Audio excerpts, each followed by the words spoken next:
So when rehabilitating a sprained ankle, particularly an inversion sprain, and we sprain the ligaments on the outside of the ankle, the first thing we want to do is to start to load the ankle. Early on in rehab, it's very painful to go into inversion again, but we can just do as much as tolerated. So in the beginning, we start to just get as much inversion as we can. You're going to find to what is tolerable. You're then going to hold that for a period of 1 to 2 minutes, and then relax out of it.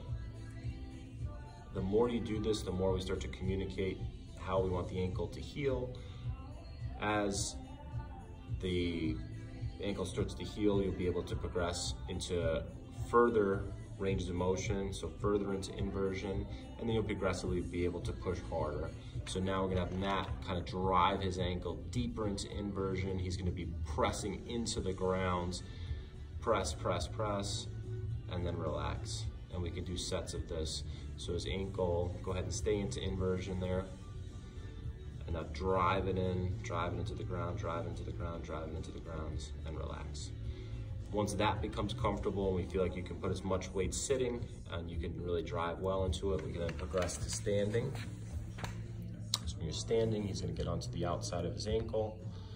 He's then gonna weight shift onto his right leg, onto that ankle until he can give kind of full body weight. He can then do some pressing into the floor here and then relax into this.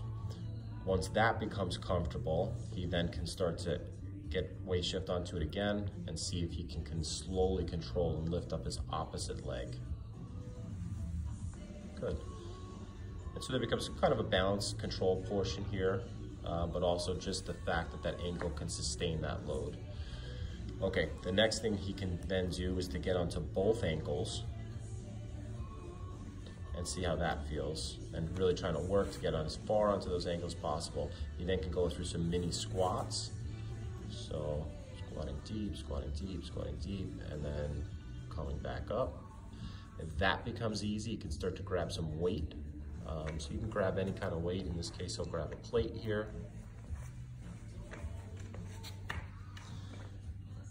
And he can get on the outside, and he goes and squats that plate there. Good. Okay. Relax that plate down. Once you start to be able to control some more outside load, you then can start to work on controlling quicker motions. So getting the outside of the ankles and just some light perturbation. So he's gonna kind of bounce on the outside of his ankles just to really kind of have that elastic recoil ability. Another thing we'd like to do is start to mimic inversion sprains. So he's gonna get onto the outside of his ankle, pretend like he's rolling all the way over to it and slowly control over, and you can kind of do these inversion sprain walks. As you get better at this, again, you'll be able to walk further on the outsides of your ankles and sustain bigger loads, and over time, this will become more comfortable.